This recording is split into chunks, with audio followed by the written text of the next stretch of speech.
Y a lo que voy con esto es que creo que ahí hay una incongruencia de que no tenemos que ser adoradores del escenario. La plataforma es peligrosa. Muy peligrosa. La plataforma, tristemente, hoy en día ha seducido a muchos músicos a hacerse estrellas y a cobrar lo que quieran. Y eso a mí es un tema que me revuelve el estómago, ¿sabes?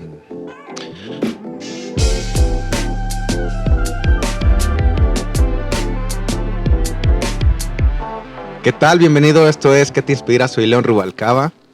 Ya después de todas las fiestas navideñas y demás, estamos retomando. Este es el primer podcast del 2024 y mi invitado es un tipazo. Él es Pepe Novelo. ¿Cómo estás, mi querido Pepe? Hola, estimado León. Encantado de estar aquí en Aguascalientes con esta bella gente y muy emocionado de lo que vamos a vivir estos días. Cantautor, Pepe. ¿Desde qué edad empezaste a escribir? Pues yo empecé, fíjate que nosotros somos de la Ciudad de México. Uh-huh.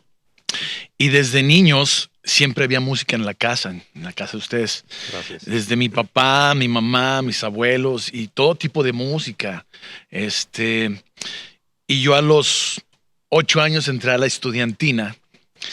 Pero como mi pasión era más los juegos, el fútbol y todo eso, para mí fue algo que fue obsoleto. Y agarré la guitarra ya seriamente a los 18 años, ya grande. Okay. Y me enseñé a tocar yo solo. Y ahí empecé a componer, sin saber, escuchando, como siempre hubo una alimentación musical desde niño. Pero de familia de músicos, ¿alguien era músico en la casa? Nadie. El papá de mi papá tocaba guitarra, era de Campeche, tocaba sones campechanos, boleros campechanos, como hobby. La gente de los años 40, 50 tocaban instrumentos como hobbies, y no eran músicos. Y de hecho, mi abuelo tenía una guitarra y esa guitarra la tomé yo y con esa guitarra yo me enseñé a tocar. Y mi abuelo paterno, por el lado de mi mamá, él era de Veracruz y él componía sin saber tocar instrumentos. De hecho, yo siempre lo escuchaba silbar. Y siempre silbaba y tenía... De hecho, yo tengo sus partituras que le escribieron. Ajá. De algunas canciones que a él se le ocurrieron. Entonces, aunque no eran músicos, siempre hubo una alimentación musical en la casa. Ah, interesante. Hay una canción que, bueno, yo la tengo muy presente porque a mí me ministró por muchos años, me sigue ministrando. No sabía que era tu autoría, mi querido Pepe. Es la canción de Hermoso Eres. Sí, hay una historia muy, muy bonita de esa canción. Yo viajé 2 años con Marcos Witt y después de estudiar 1 año en la escuela bíblica en Guadalajara, voy a la ciudad de Durango y ahí todo el mundo tocaba piano y yo era el único guitarrista, por así decirlo, porque la moda era el piano, ¿no? Y Marcos Witt tocaba el piano, todo el mundo quería tocar piano o ser el instrumento líder. Comenzaron a salir los sintetizadores. Exactamente, era una época donde la tecnología empezó a hacer un boom muy, muy, muy grande. Claro. Y yo no sabía tocar piano. Entonces yo agarré una hoja de acordes de piano y me enseñé a tocar acordes. Y tocando una noche una melodía que ya tenía en la cabeza, se me ocurre enseñársela a Juan Salinas, que es un compositor también. Uh-huh. Y le di las primeras líneas y la melodía principal que decía, al principio era así como que tengo una canción en mi corazón. Y le gustó mucho la melodía, le gustó mucho algo de esa letra, el riff, por así decirlo, ¿no? Y me dijo, oye, a ver, esto es muy padre, ¿no? Y de ahí empezamos a elaborar la canción Hermoso Eres. A los 10 minutos entra Marcos Witt al estudio y ahí le agrega unas partes a la canción. La canción en sí es una colaboración. Yo empecé a componer esa canción. Uh-huh. Y esto fue un día antes de irnos al Congreso de Visión Juvenil 1992. En Ciudad Juárez. En Ciudad Juárez, exactamente. En el 92.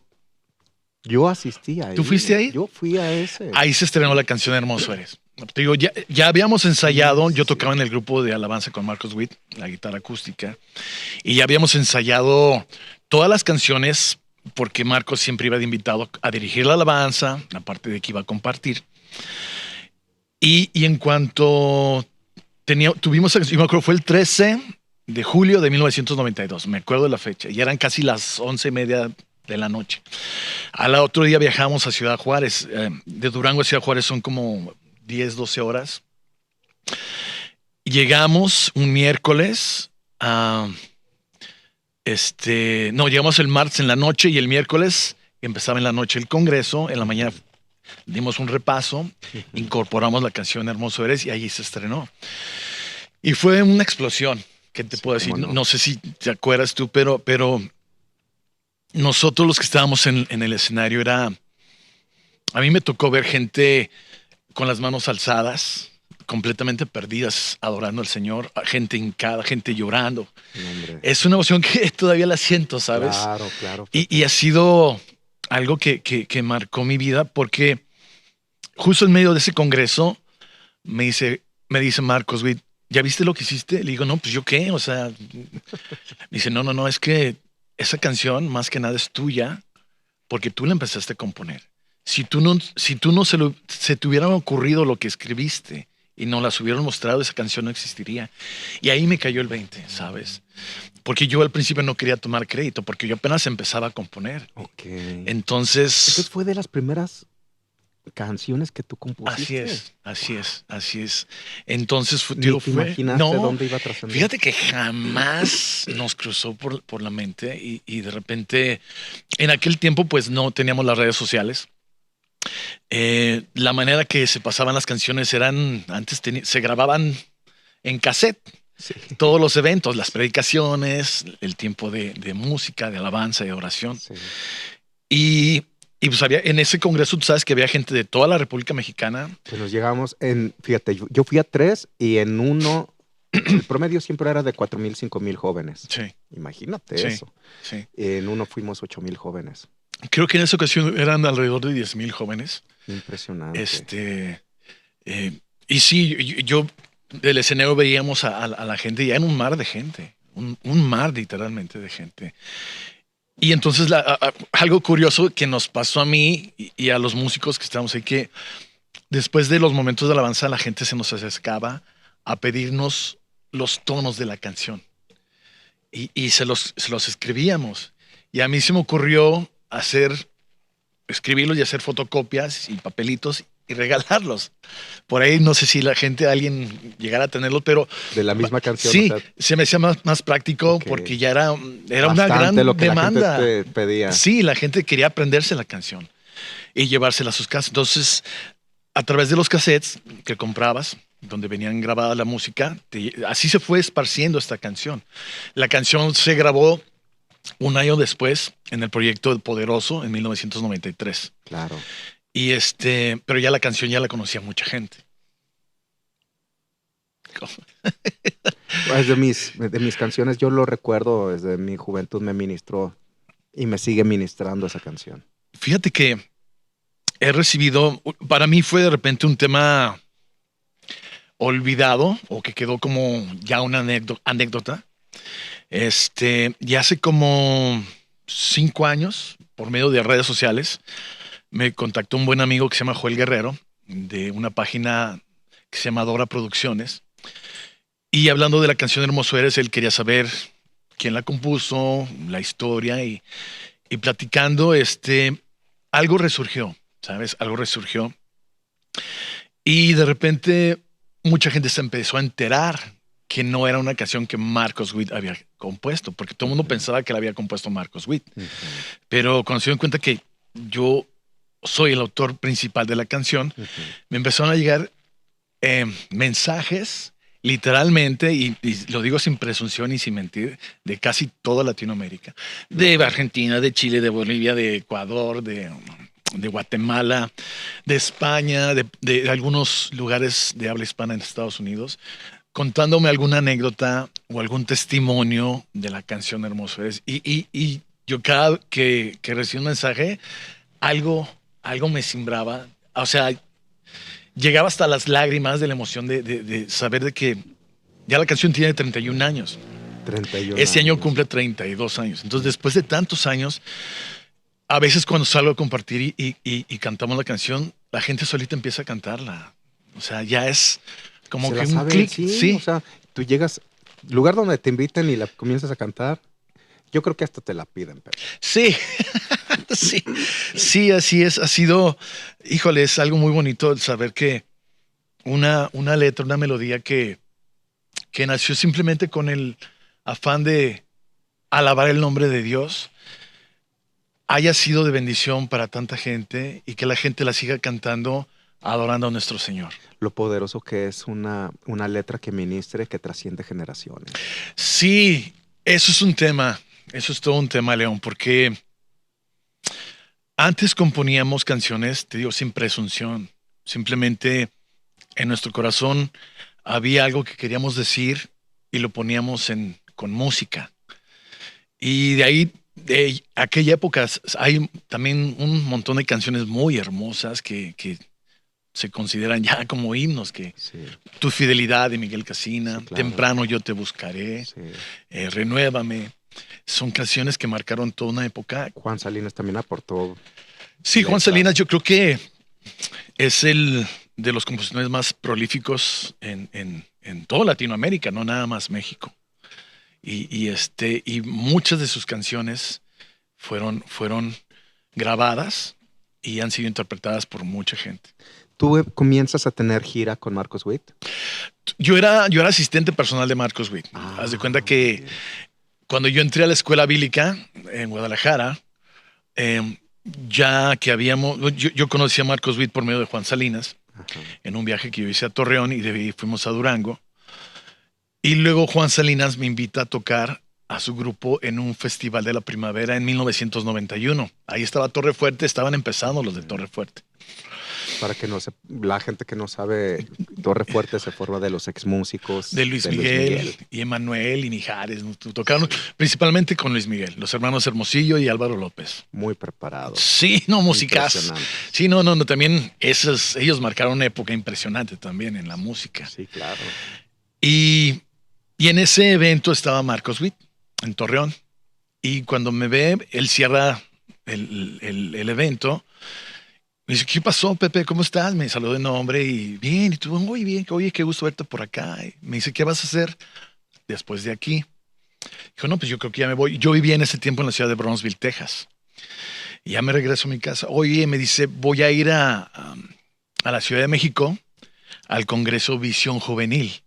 Y voy yo solo manejando. ¿Quieres ir conmigo? Le digo, pues vamos. Y nos fuimos. Y de ahí empezó una amistad y de ahí se dio que yo empezara a viajar con él.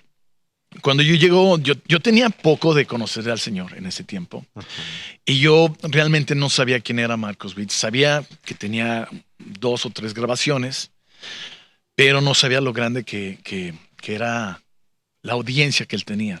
Okay. Llegando a la Ciudad de México y ya viendo dónde fue el congreso, creo que fue en la sala Olin Yolistli, algo así. Era un foro grande. Y cuando veo lo que él hace y cómo la gente lo sigue, yo dije, este tipo es enorme, ¿no?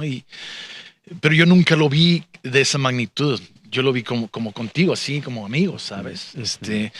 Pero creció la amistad y él me pide que lo acompañe porque cada fin de semana él viajaba a alguna congregación a compartir. Entonces yo lo que hacía en ese tiempo, yo le ponía las pistas en cassette,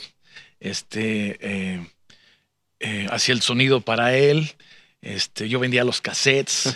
Entonces, y de ahí se construyó la relación que para tocar en el grupo de alabanza con Marcos Witt. ¿Cuánto tiempo?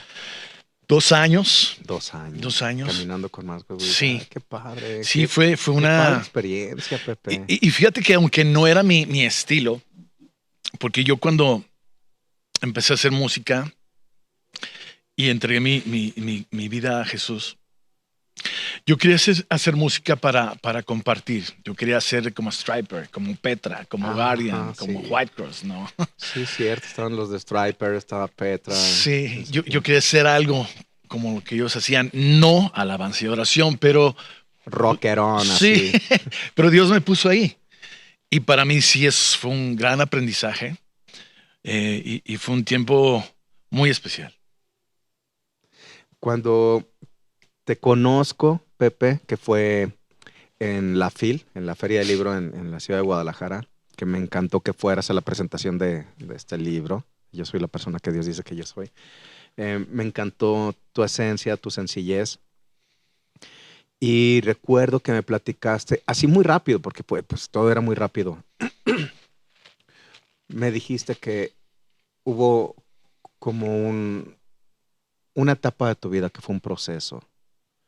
Me gustaría que pudieras abrir tu corazón y hablar qué pasó en ese proceso y cómo otra vez volvió tu corazón a anclarse en la confianza en Dios. Eh, Cuando uno sirve al Señor, siempre hay gente que no le va a gustar lo que tú haces. Y como a Cristo, pues hay gente que la iglesia no crucifica lo que... La iglesia crucifica lo que no entiende. Exacto, exacto. Y formamos un grupo, Arturo Ibarra y yo, que se llamaba Luz Aquella, y salíamos a compartir y de repente nos gritaban en propios congresos de creyentes nos gritaban, no ministran. Así. Y nos empezó. Sí, En sí, presentación, en sí, plena. sí, sí, sí. Y de repente, como que como que nuestra esencia era cuestionada, porque, pues, imagínate Arturo con cabello largo, yo que Sí, en ese tiempo también andaba. que viene de Rostros Ocultos. Exactamente. Entonces, como que para la iglesia éramos unos pecadores y en el mundo éramos unos santos, ¿no?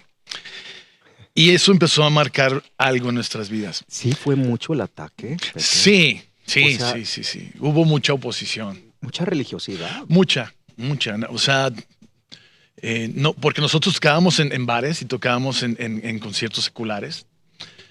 Y muchos creyentes no toleraban que hiciéramos eso, pero pues Cristo nos llamó a hacer luz en las tinieblas, Por no focos de la iglesia, ¿no? Entonces, ¿Qué año estás? ¿De qué año esto estás estamos hablando mencionando? como en el 97, más o menos.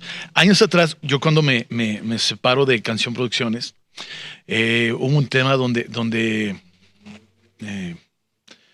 me dieron las gracias y no fue una manera muy agradable. Yo cometí errores, pero se quebrantó la relación entre Marcos Villo y todas las personas que yo creía que eran mis amigos, ¿no?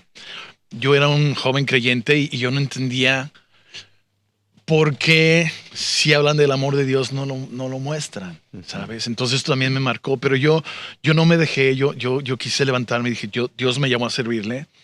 Yo regreso a Guadalajara, conozco a Arturo, empezamos a hacer cosas juntos y mi anhelo era compartir la palabra de Dios con la música y lo empezamos a hacer. ¿Por qué crees que había tanta oposición? ¿Por el género? Por el género, exactamente, y por nuestra apariencia, porque no éramos hombres que se vestían de corbata y con Claro, cabello corto. Con una Biblia bajo el brazo. Exactamente, exactamente. Aunque a veces mi esposa cuando ve fotos mías con el cabello corto me dice que parezco señor vende Biblias. Un saludo a mi nena. Un saludo a Claudia con mucho cariño. Y fíjate que pues fue todo un tema porque también en personas que nosotros habíamos depositado nuestra confianza, líderes, que querían o pretendían apoyarnos, de repente empezamos a ver que ellos no se comportaban a la altura de lo que ellos predicaban. Entonces empezamos a ver muchas cosas que a mí me empezaron a hacer dudar de mi llamado. Yo me empecé a sentir incómodo, me empecé a sentir que no era digno y me empecé a sentir que era mucho más pecador que antes.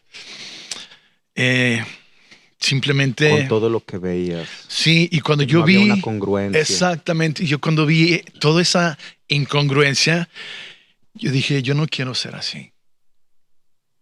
Y algo pasó en mi corazón que se quebró. Yo dije, yo no quiero tener dos caras. Y yo no quiero yo no podía entender cómo había gente que me decía, no hagas esto, y ellos sí lo hacían. Y vi muchos abusos de parte de autoridad. Vimos, experimentamos, a tal grado que yo creo que yo en lo personal me desgasté y dije, Señor, yo no quiero esto. Te decepcionaste. Sí, y yo dije, esto no es para mí.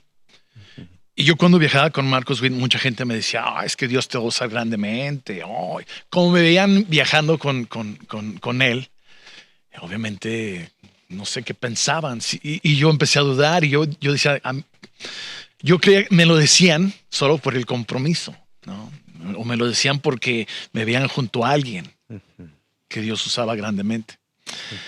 Y yo no quería eso. Y fue tal el trastorno en mi mente y mis emociones y mi llamado que dije, no quiero saber de esto. Dejé de componer música cristiana por mucho tiempo. Dejé de compartir en eventos y simplemente me dediqué a lo único que sabía de hacer música. Entonces me puse a tocar covers y me fue bien. También es un tema muy raro, aunque me fue muy bien. Yo no quería eso, porque yo siempre quería hacer algo con mi música, con las letras que Dios me inspiraba. ¿Los covers que hacías era español? En inglés, algo en español, pero era más en inglés. ¿Y covers, música secular? Exactamente. Ok. Sí, a ver, ¿cómo cuál? Platícanos. Por ejemplo, YouTube. ¿De YouTube? ¿A poco? Sí. ¿Quieres grabación? Bueno, sí, por ahí hay algún. Te tengo que escuchar. A mí me encanta YouTube. De hecho, bueno, te voy a decir una cosa, y esto no lo voy a decir con afán de ofender a nadie, pero a mí me deja mucho más lo que dicen las letras de Bono que muchos de los cantantes cristianos hoy en día. Sí, pues la verdad. Tú sabes el trasfondo que ellos tienen. No, sí, claro. Son creyentes sí. Y todas sus canciones tienen movimiento pacifista y de concientización. Sí, eso es lo que me encanta de YouTube. Sí, claro. Entonces, es una de mis bandas a seguir por lo que hacen y dicen en su música. Sí, qué padre, qué padre. Sí, me encanta YouTube. Oye, pero te quiero escuchar. ¿Tu favorita? La estábamos escuchando ahorita, Juan. ¿A poco? Sí. Bueno, yo creo que mi favorita de YouTube es de Pride in the Name of Love, que habla acerca de la vida de Martin Luther Jr., el activista afroamericano que fue asesinado por defender los derechos civiles de la gente de color en Estados Unidos. ¿No? Y entonces, no sabía la historia de esa letra. Esa es la historia de la canción. Si ves la letra, habla acerca de hasta el día el 4 de abril, que lo asesinan. Y dice, en el nombre del amor, uno más que viene en el nombre del amor, ¿no? Y me fascina la letra de esa canción. Entonces, ¿comenzaste a grabar? ¿Tienes grabaciones entonces? No, seculares no. Yo tocaba en bares, tocaba en antros, discos, donde se podía tocar. ¿De YouTube? ¿De quién más? De Bon Jovi, de Leppard, Scorpions, todo eso. ¿Tú con tu guitarra o tenías? Tenía un grupo. Llegamos a tener un grupo que, te digo, tuvimos mucho éxito. Pero al final del día, yo llegué a mi casa y no me sentía completo. Sí, había algo que no, tuve fama porque de repente salía a alguna plaza, algún restaurante y me saludaban, me invitaban. Me fue bien. Eso fue en la ciudad de Guadalajara. En Guadalajara. Nos fue bien económicamente, pero pues todo eso es vano cuando tu corazón no está en el lugar que Dios te había destinado a estar. Entonces, eso empezó a causar en mí una inquietud y una incomodidad a tal grado de pasaron los años y yo completamente acabé frustrado de la música y dejé por completo de tocar casi un año. O sea, yo guardé mis guitarras y cada mañana amanecía con una cosa diferente que quería hacer. Yo le platicaba a mi esposa, ahora quiero hacer esto, no, ahora quiero hacer. Porque nada me llenaba. ¿Qué te decía Claudia? Ella siempre me apoyó. Ella siempre, lo que quisiera hacer, ella estaba ahí para apoyar. Entonces, pero yo me sentía perdido, ¿sabes? Y me acuerdo yo buscando no sé qué estaba buscando y en un cajón encontré un folder que tenía alrededor de 100 canciones que yo había compuesto, canciones con mensaje, y ahí lo tenía olvidado, ¿sabes? Y encuentro el folder, empiezo a leer y empiezo a leer hoja por hoja. Me acuerdo eran como las 2 o 3 de la mañana. Y al leer todas esas canciones, yo me quebranté como si yo hubiera escrito esas canciones para el Pepe del futuro, ¿sabes? Como si esas letras las escribí para mí pensando en 15 años después. Y al ver estas canciones y leerlas, yo me acuerdo, me arrodillé y oré y dije, Señor, si fuiste tú quien me llamó a servirte, fuiste tú y no por la emoción del momento, o porque viajaba con alguien o por el talento, no, si fuiste tú, yo quiero que me des una oportunidad de volverte a servir hasta los últimos días de mi vida. Wow. Y, y ciertamente Dios me escuchó y empezaron a pasar cosas muy, muy raras, pero yo sabía que era Dios llamándome la atención. Una de esas yo me quedé sin voz, empecé a tener problemas con mi voz, dejé bueno, ya había dejado de tocar, pero se me cerraron las puertas. Mi carro es un bochito y se quedó parado. El bocho es uno de los motores más sencillos Sí. y no le hallaban qué era. Me acuerdo, por esa etapa me enfermé de salmonelosis, como un mes estuve, perdí como 8 kilos. Wow. Y cosas que yo sé que está pasando, ¿no? Tremendo. Pero Dios, siento que Dios me estaba llamando la atención a rendirme, a ya no estar en guardia ni pelear con el estira y afloje con él, ¿no? Entonces, en un viaje que hice a la ciudad de Dallas, mi mamá vive allá, íbamos a celebrar su cumpleaños 70 y yo iba a ir un fin de semana y me dice Claudia, que en ese tiempo era mi novia, me dice, ¿por qué no te vas más tiempo? Yo creo que ahorita necesitas estar con tu familia. Y sí, le hice caso, me fui casi un mes. Y en ese mes me encontré con amigos de hace muchos años. Yo perdí contacto con mucha gente. Yo no quería saber de nadie. Me encontré con amigos que me empezaron a animar. Y, por ejemplo, me encontré con Álvaro López en redes sociales y me saludó, ¡oye, cómo tantos años! Y lo primero que él me dice, sin él saber lo que yo estaba pasando, me dice, acuérdate que Dios te llamó a servirle. Y luego otro amigo de Chicago, Sergio Villanueva, me dice, oye, acuérdate que Dios te llamó a servirle, ¿no? Y algo está pasando.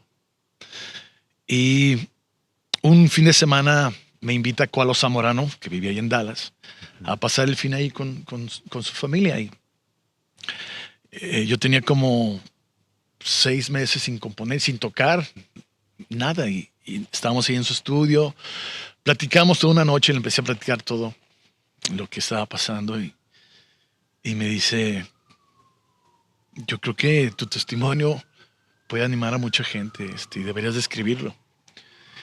Y me quedé pensando, pero ya había algo que Dios había arrancado en mí. Ya él se fue a dormir, yo agarro una guitarra de él y empecé a componer una canción que te digo, tenía yo más de 12 años sin componer. Y al otro día le enseñó la canción a Cualo y le dio forma a la canción y algo despertó en mí otra vez.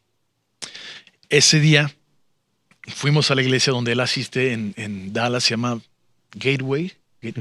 Y estando en la reunión, me acuerdo que en la hora de la música pasan la canción Cuán grande es él, que es mi himno favorito. Sí. Y pues ya sabrás, yo quebrantado, ¿no? Sí. Cantando. Acaba la reunión, vamos de salida al estacionamiento y se acerca una pareja, amigos de Cualo y Lorena, y me saludan, me presentan y la señora se me queda con la mano así y con la mirada fija. Y yo como que me quedo así. Y me dice, Dios quiere que sepas que Él fue quien te llamó a servirle. Que olvides todo lo que está atrás. Dios no está contando nada de eso. Simplemente Él ya está haciendo algo en tu vida y quiere que sepas que tú eres de Él. y Él te llamó a servirle. No, imagínate, ahí fue cuando dije, Dios contestó la oración que hice aquella vez. Por supuesto. Yo regreso a Guadalajara, desempolvo mis guitarras y empecé a componer. O sea, fue algo muy padre porque todo el día traía una melodía en la mente, una letra. Me metía en un pequeño estudio ahí en su casa. Y de repente me despertaban melodías a las 2, 3, 4 de la mañana y me iba al estudio a escribirlas para que no se me olvidaran. Y de ahí nació un proyecto que le puse Oasis. Y le puse Oasis porque todas estas canciones son como un testimonio del caminar en un desierto hasta llegar a ese oasis que es el oasis de vida, que es Jesús. Y para mí fue el reencontrarme con mi fe.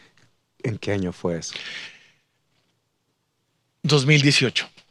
Ya van a ser 6 años. Y a finales de ese año me mandó un mensaje el pastor Beto Morales de León. Sí, cómo no. Y me dice, oye, tú eres Pepe, tocabas en Luz aquella así. Oye, ¿estás haciendo música? Digo, pues estoy empezando con un proyecto. Oye, cuando termines avísame, quiero invitarte a León. Y de repente otra persona, oye, ¿cómo vas con tu música? Y empezó, en ese tiempo fue cuando me encontré a mi amigo Joel Guerrero de Adora Producciones y resurgió todo el tema de Hermoso Eres. Y se empezaron a abrir puertas. Yo grabo estas canciones, en mi casa tengo una grabadora digital de 8 canales. No es nada profesional. Las grabé, las subí en redes y empezó a hacer ruido. Y gente me empezó a escribir y empecé a tener algunas presentaciones. Y yo decía, pues algo está pasando, ¿no? Porque sin ser grabaciones profesionales y sin darles publicidad, están llegando a los corazones de la gente. Y eso es algo que hoy en día le doy gracias a Dios por las redes sociales, porque podemos hablar de lo que sea, pero qué mejor que hablar de la luz de Dios, del amor de Dios, de la misericordia y las bondades de Dios. Y hoy en día tenemos una misión y es invadir las redes con mensajes de paz, de fe, de amor, de esperanza. Y esa ha sido mi misión en estos últimos años. Y pues ahí seguimos. Pepe, ¿cuántas canciones tienes ahorita en Spotify, por ejemplo? En Spotify me pueden encontrar como Pepe Novelo.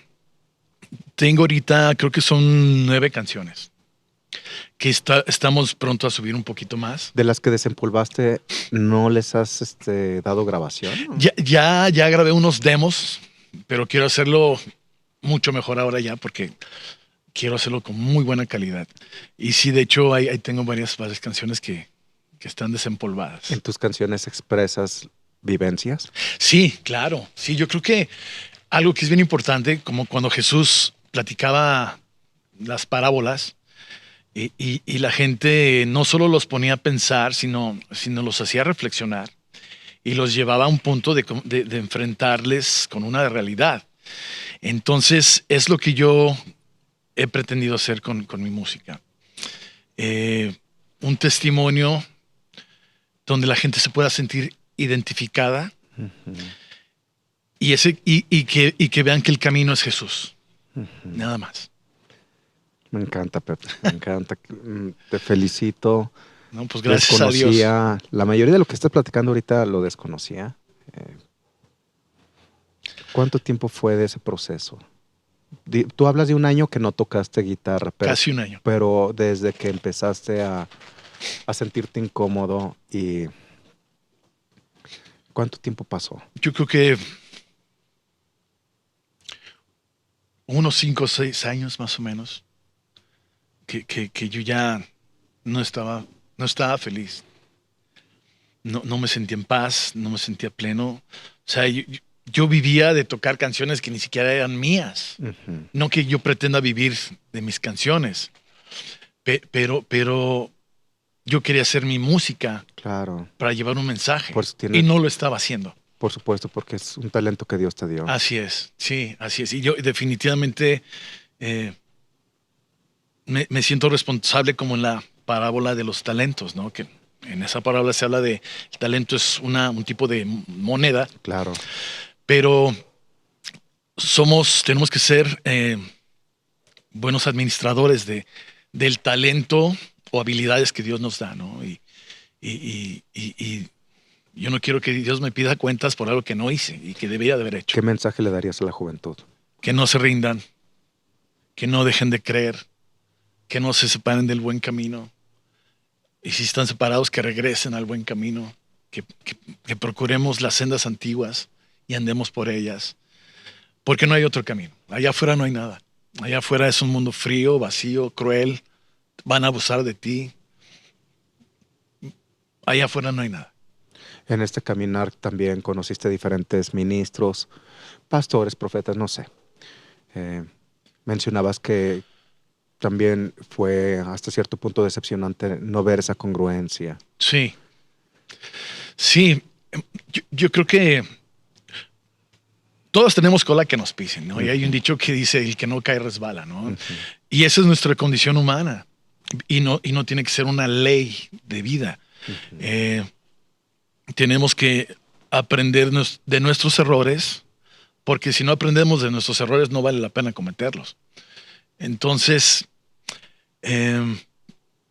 a veces no es fácil ser congruente, pero tenemos que vivir bajo la luz de que Dios nos va a pedir cuentas de esto, ¿no? Por supuesto. Entonces, eso es algo bien importante, ¿no? O sea, yo sé que todos batallamos como seres humanos, tenemos flaquezas, tenemos debilidades, pero también creo que a través de tener una disciplina siguiendo la palabra de Dios, podemos hacer a un lado todo lo que nos estorba para seguir corriendo con paciencia la carrera que tenemos por delante, que no es una carrera de 100 metros, es un maratón de resistencia y vamos paso a paso.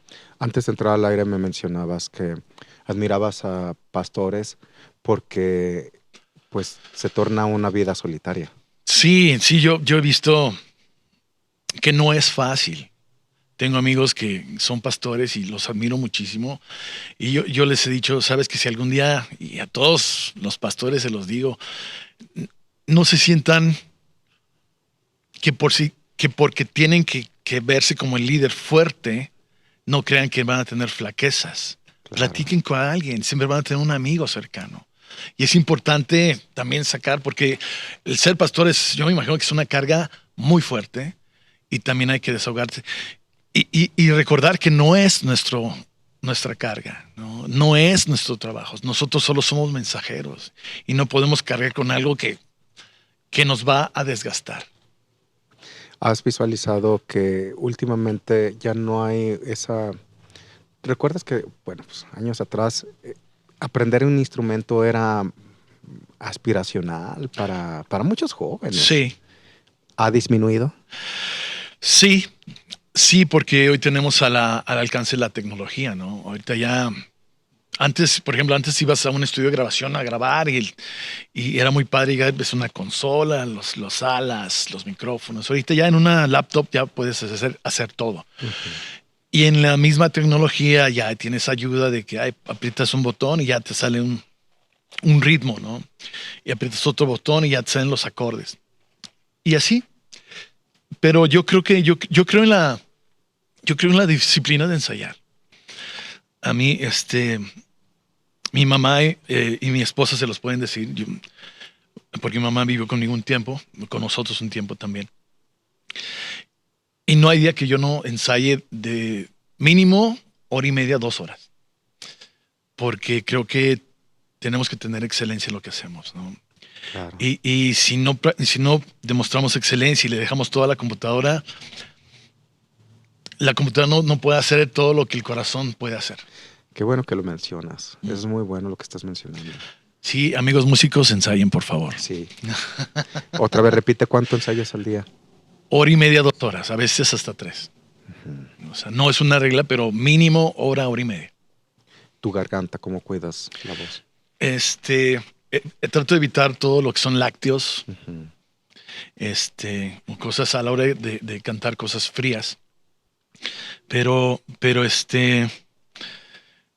pues siempre se recomienda hacer ejercicios vocales. Yo siempre, antes de cualquier ensayo, De hecho, me pongo a hacer ejercicios que parecen como de Plaza Sésamo, ¿no? Sí, sí, sí. Pero eso es para, No, para calentar. yo escucho aquí a los chicos Excelente. y lo hacen, me gusta que lo hagan. Excelente. Es parte de. Sí, excelente. Ahora con esta, qué padre que ya descubriste propósito, Pepe. ¿Hacia dónde vas? Sería muy fácil decir que voy a donde Dios me lleve, pero no es la respuesta que uno quiere, aunque es la que esperamos, porque no sabemos a dónde nos lleve el Señor. Pero dentro de los planes que yo tengo es, por ejemplo, lo que vamos a hacer, primeramente Dios, mañana en la noche aquí en Restaurando Tu Vida. Sí, Vamos a tener una noche de adoración e intercesión. sí. El año pasado estuvimos en unos congresos de alabanza y adoración en León, donde nos vimos la última vez, y en Dallas. Y ahí escribimos unas canciones, bueno, una canción con un par de amigos, Rivelino Monarres y Sergio Villanueva. Rivelino es quien compuso... ya se me olvidó, Rive, discúlpame. Es una canción muy conocida, Tu Palabra. También que la grabó Juan Carlos Alvarado por el 92, 93. Okay. Y Sergio Villanueva es la de La Casa de Dios, que grabó Danilo Montero. Nos vimos allá en Dallas. Ven conmigo a la casa. Exactamente.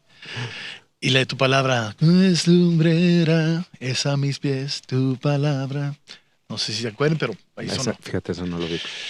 Y compusimos una canción que mañana vamos a presentar aquí. Bien, y yo aparte compuse otras canciones que dentro de este tema, yo en lo personal veo que está pasando allá afuera. Yo cuando regreso a hacer música para Dios, yo dejé de escuchar música cristiana por también muchos años. Yo la única persona que escuchaba fue a Chris Tomlin, porque se me hacía muy honesto, letras muy sencillas pero muy profundas, y es algo que me llenaba el corazón.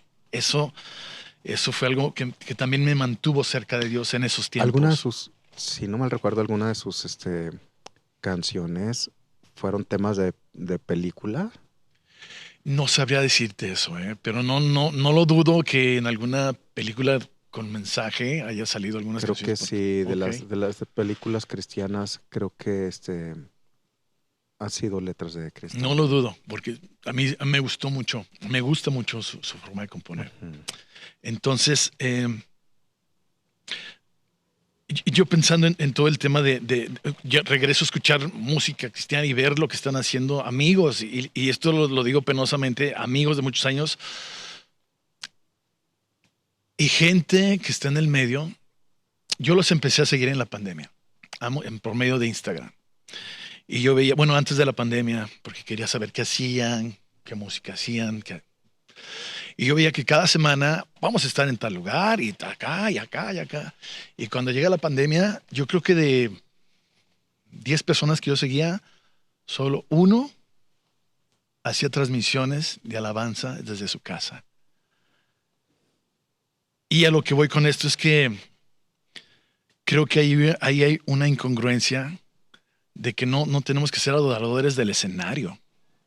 La plataforma es peligrosa. Muy peligrosa.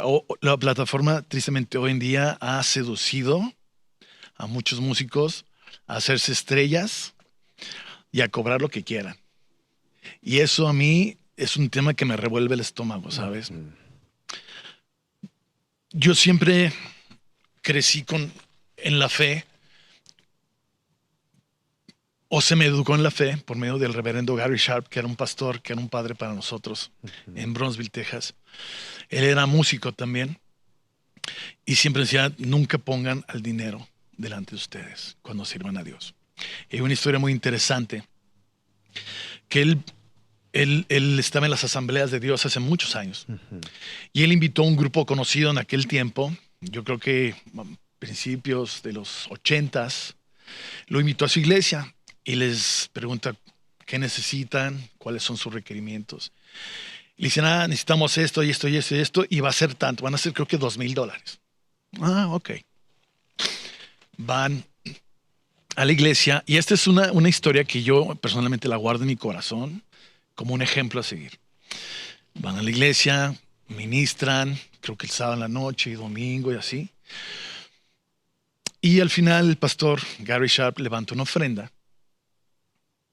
y ya pasa, después de las reuniones, pasa a los músicos a su oficina. Decía, miren, bueno, pues vamos a hacer cuentas. Ustedes querían $2,000, ahí está.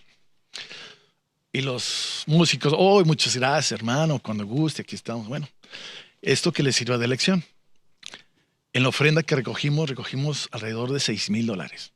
Y todo se los iba a dar a ustedes. Pero como ustedes nada más pidieron 2,000, ahí están sus 2,000. Y esto que me queda lo voy a utilizar para los recursos de la iglesia. Y para mí esa historia la llevo conmigo porque Dios es quien provee. Yo no puedo ponerle un precio a lo que yo hago para Dios. Claro. Y desgraciadamente muchos músicos hoy en día te dicen, oye, ¿cuántas personas son en tu iglesia? No van a una iglesia que no sea más de 500 personas. Te piden requerimientos ridículos como una bicicleta de montaña. O sea, yo he escuchado estas cosas y digo, ¿qué no somos siervos? ¿Qué no venimos a servir? ¿Qué no Cristo nos dio el ejemplo de venir a servir y no a ser servidos? Y todo este tema a mí me revuelve el estómago. Y cuando veo lo que cobran, digo, o sea, ¿qué pasó? Para mí sí es un tema. Y un tema que ya me estoy ofuscando. Pero a pesar de que se me hace muy triste, sí me causa algo de molestia porque no puedo entender cómo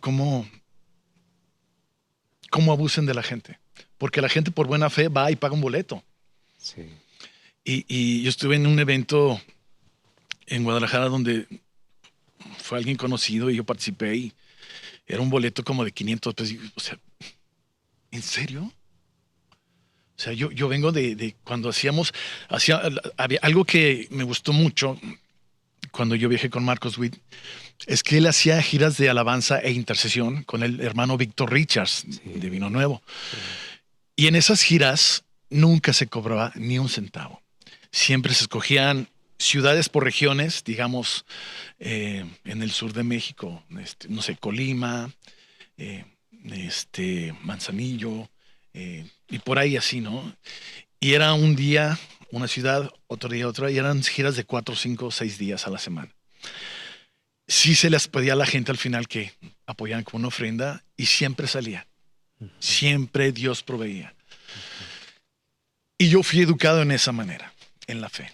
Entonces, cuando yo veo todo esto nuevo, o lo nuevo que hacen,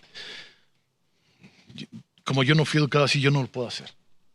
Primero, yo no estoy en venta. Lo que yo hago no está en venta y no tiene precio. Sí, Dios es el que suple y Dios sabe. Y si no hay, de todas formas vamos a ir. ¿Por qué? Porque Dios nos llamó a servir. No a ver qué saco a donde me inviten. Yo no soy así. Pero muchos de los grandes adoradores se han vuelto así. Y que Dios los redarguya porque ese es un tema. Es un tema que a mis ojos, y creo que a los ojos de muchas personas que he platicado, pues no está bien. Sí, la plataforma es peligrosa si no se tiene el carácter y el corazón correcto, alineado. Eso dijiste. Porque no nomás para los músicos. Sí, no. Para los predicadores. Sí. Fíjate que eso que mencionas del corazón, sí, tu corazón tiene que estar en un lugar y mantenerse quebrantado en el sentido de que sepas que si estás aquí es por gracia, no por tu talento. Sí, el talento te abre puertas, pero tu actitud te las puede cerrar. Exactamente. Entonces, cuidar eso, cuidar el corazón, ¿no? Por ejemplo, el rey Saúl, ¿no? ¿Por qué fue destronado? Porque simplemente no obedeció. Él quería agradarle a la gente. Él hizo lo que quiso. Hizo lo que quiso. Y al final de cuentas, si hacemos lo que queremos, estamos perdiendo el piso. Sí. Y por eso dice de David, un corazón conforme al corazón de Dios. Sí. Y lo que yo encuentro ahí es lo que dice Cristo de él mismo. Aprendan de mí que soy manso y humilde de corazón. Sí. Y por ahí creo que es. Ay, Pepe, muchas gracias. No, gracias de qué. Para cerrar, mi querido Pepe, me encantaría que dieras un consejo a toda la gente que está siguiendo. un consejo. Bueno, primero invitarlos a todos los que estén en Aguascalientes o a su alrededor que puedan venir mañana sábado 13. Vamos a tener una noche muy bonita. Para mí esto es regresar al corazón de la adoración, no regresar a hacer un show, ni un espectáculo, ni luces, o sea, qué bueno que tenemos todo esto a nuestro alcance, pero es regresar un corazón y derramar nuestro corazón delante de Dios. Si pueden acompañarnos, mañana los esperamos, no hay ningún costo. Y consejo, nunca dejemos de caminar o seguir las huellas del Maestro. No es fácil caminar en esta vida, podemos tener muchas distracciones. En nuestro caminar puede haber senderos muy bonitos, puede haber pasos arenosos, puede llover, puede hacer sol, puede hacer frío, puede caer nieve, podemos ir en subida, en bajada, pero al final de cuentas no dejemos de caminar. No dejemos de caminar. No es una carrera para ver quién llega primero, es un maratón con paciencia y sabiduría de la mano del Señor. Pepe Novelo, muchas gracias, mi querido amigo. No, hombre, encantado de estar aquí, León. Y aparte, gracias. No nomás vamos a tenerte mañana en presencia tangible, sino sí. también el domingo. El domingo también vamos a estar a aquí. las 10 y a la 1 de la tarde. Así Dos es. reuniones donde vas a estar compartiendo tu caminar con Dios. Sí, y el domingo vamos a estar compartiendo esas canciones testimonio que eso va a ser buenísimo. Que vamos a estar ahí interpretando para ustedes y pido a Dios que los que puedan venir lo hagan y inviten a gente, por favor. Yo creo que esto va a ser algo que va a alimentar muchos corazones. Hoy en día tenemos mucha necesidad de amor, ¿sabes? Sí. Vemos la situación del mundo actual y qué triste. O sea, necesitamos todo el tema del racismo, del odio, de la indiferencia, la intolerancia. Necesitamos mucho amor. Por supuesto. Y no es fácil. Yo sé que no es fácil tratar. Los seres humanos no somos fáciles, pero necesitamos mucho amor. Sí. Mi querido Pepe, muchas gracias. Esto es ¿Qué te inspira? Soy León Rubalcaba. Él es Pepe Novelo. Nos vemos en la próxima. Última cosa. Tus redes sociales, Pepe. Búsquenme como Pepe Rock, una sola palabra, Pepe Rock Novelo. Pepe Rock Novelo. Y en Instagram, en Spotify, Pepe Novelo. Nada más. Pepe Novelo. Ok. Excelente. Esto es ¿Qué te inspira? Muchas gracias. Bendiciones. Hasta la próxima. Gracias por haberte conectado. Estoy muy contento que estés al pendiente de cada uno de los episodios que vamos a tener. Recuerda que es cada semana estaremos subiendo un episodio nuevo. Etiquétame en todas tus redes sociales. Me interesa saber mucho tu opinión, estar interactuando contigo. Te invito también que puedas suscribirte, que actives la campanita de notificaciones y que puedas compartir con alguien más. Tú sabes que todos necesitamos siempre una motivación extra. Confío que tu vida va a seguir inspirando la vida de otros más. Yo soy León Rubalcaba y esto es ¿Qué te inspira?